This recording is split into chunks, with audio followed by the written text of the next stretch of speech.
নমস্কার বন্ধুরা, আমাদের রূপায়ণ নোমেন্স ব্লগে তোমাদের সবাইকে অনেক অনেক স্বাগত আর অনেক ভালোবাসা। বন্ধুরা, আজকে আমাদের পুজোর শেষ দিন, মানে এইটা তোমাদের আগের যে ব্লগটা আমরা দিয়েছিলাম পুজোর দিনের, তার ঠিক পরের দিনের হচ্ছে এটা। সন্ধেবেলা মায়ের সন্ধ্যা আরতি হবে আর কিছু ভোগ খাওয়ানো হবে, মানে মাকে যে ভোগটা দেওয়া হবে সেটাই যারা আসবে তাদেরকে খাওয়ানো হবে। এইভাবেই আজকের পুজোটা আমাদের শেষ হবে। তোমরা পুরো ব্লগটা আমাদের সাথে দেখো, তোমরা সবই বুঝতে পারবে। কিন্তু ভাবলাম শুধু এইটুকুই কেন দেবো, তোমাদের সঙ্গে যখন আমরা ব্লগটা শেয়ার করছি তখন বিসর্জনের ব্লগটাও তোমাদেরকে আমরা দেবো। তাই একেবারে পুরো ব্লগটা দুদিনে তোমাদের সাথে আমরা দেবো।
তোমরা ভাববে যে এবারেও ভোগ। হ্যাঁ, আমাদের দুবার ভোগ দেওয়া হয়, মানে হচ্ছে যেদিনে পুজো হয় সেদিনে মায়ের ভোগ দেওয়া হয়, তার পরের দিন যে সন্ধ্যা আরতি হয় তারপরেও আমরা মাকে ভোগ নিবেদন করি, সেই ভোগটাও আমাদের হচ্ছে সবাইকে খাওয়ানো হয়। এই দেখো, সবাই মোটামুটি বসে পড়েছে, মানে সন্ধ্যা থেকে মোটামুটি বসতেই দেয়, কেন সন্ধ্যা আরতি যেদিনে হয় সেদিন তো আর অন্য কোনো বেশি কিছু পুজোর থাকে না, তো সেদিনে সন্ধ্যা থেকেই মোটামুটি লোকজন আসতে শুরু করে দেয়। কারণ অনেকে আরতিটাও দেখতে চায়, আর আমাদের যে ব্রাহ্মণ মশাই উনি কিন্তু আরতিটা খুব ভালো করে। তোমরা ভিডিওতে দেখে কতটা বুঝতে পারবে জানি না, কিন্তু সামনে দিয়ে দেখলে কিন্তু তোমার দাঁড়িয়ে দাঁড়িয়ে মানে মোটামুটি দেখতে ইচ্ছে করবে যতক্ষণ উনি করবেন। সবার খাওয়া হয়ে গেলে আমরা পরিবারে যে কজন আছি তারা বসার পর তারপরে আজকে মোটামুটি পুজো শেষ। আর এই দেখো কিছু কিছু খাবার বেঁচে গেছে, মানে অনেকেই আসতে পারেননি, তা এই জিনিসগুলোকে দিদিভাই হচ্ছে তুলে রাখার পর পরের দিন সকালবেলা ওনাদেরকে তোমার দেওয়ার আর কি কোনো একটা ব্যবস্থা করতে হবে। সে যেভাবেই দেওয়া হোক, কন্টেনারে করে হোক, কি ওনারা এসে যদি কোনো রকমভাবে নিয়ে যায়, তো দেওয়ার ব্যবস্থা করার জন্যই দিদিভাই হচ্ছে এগুলো এবার হচ্ছে আস্তে আস্তে তুলবে। বন্ধুরা, তোমাদের সাথে তো আমরা পুরো পুজোর ভিডিওটাই শেয়ার করলাম, মানে ঠাকুর আনা থেকে শুরু করে পুজোর দিন, পুজোর পরের দিন, এমনকি ভাসানের দিনটাও তোমাদের সাথে শেয়ার করব। তাই তোমরা অবশ্যই আমাদের কমেন্টে জানিও যে আমরা কিভাবে পুজোটা করলাম, কীরকম তোমাদের লাগলো, সমস্ত কিছু আমাদের কমেন্টে তোমরা জানিও।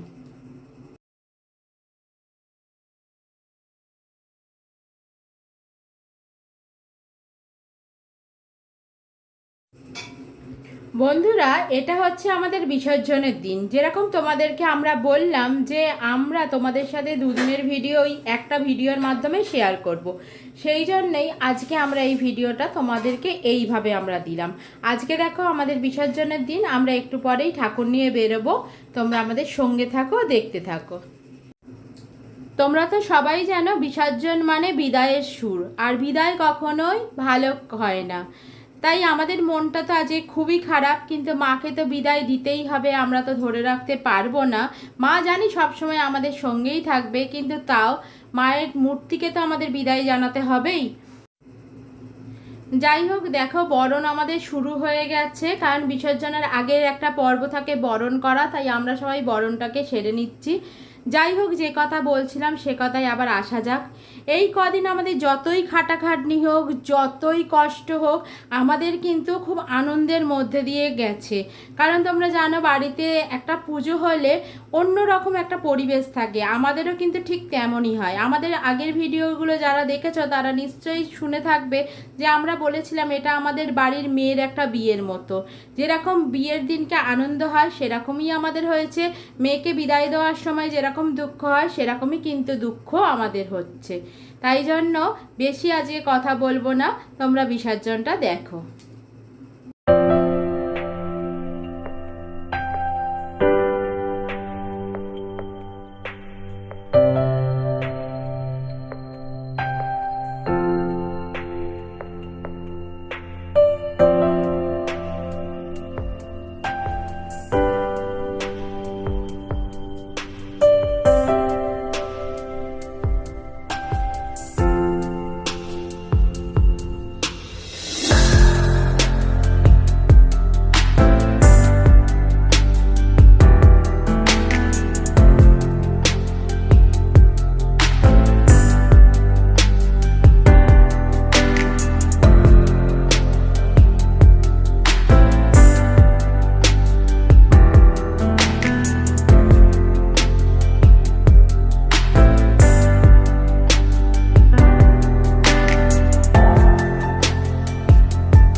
দিদিভাই যেগুলো বললো একদম ঠিক কথা বলেছে বন্ধুরা, সত্যি মনটা আমাদের খুব খারাপ আজকে, কিন্তু তোমাদের সঙ্গে তো আমাদেরকে কিছু জিনিস শেয়ার করতেই হবে, ভিডিও যেহেতু তোমাদের সঙ্গে শেয়ার করি তো কিছু কথাও তোমাদের সঙ্গে শেয়ার করতে হবে।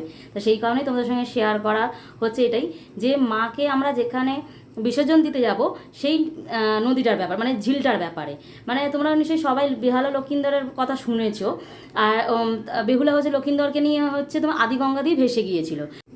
তারপর উনি এই বেহালার এখানের মধ্যেই একটা ঘাটে এসে উনি উঠেছিলেন, তো সেই থেকে ওই ঘাটটার নাম হয়েছিল বেহুলা ঘাট। তা এখন লোকমুখে হচ্ছে বেহুলাটা মানে পরিবর্তন হয়ে গিয়ে আর কি বেহালা নাম হয়েছে।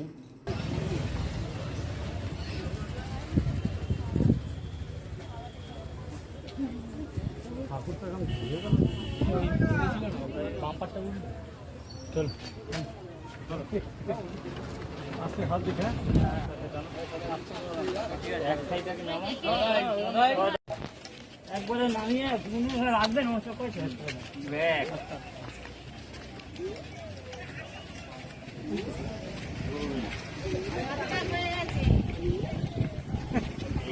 হলো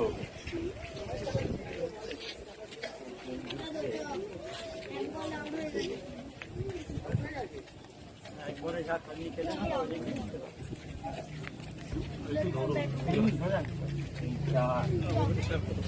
হেলে যাচ্ছি আমি একদম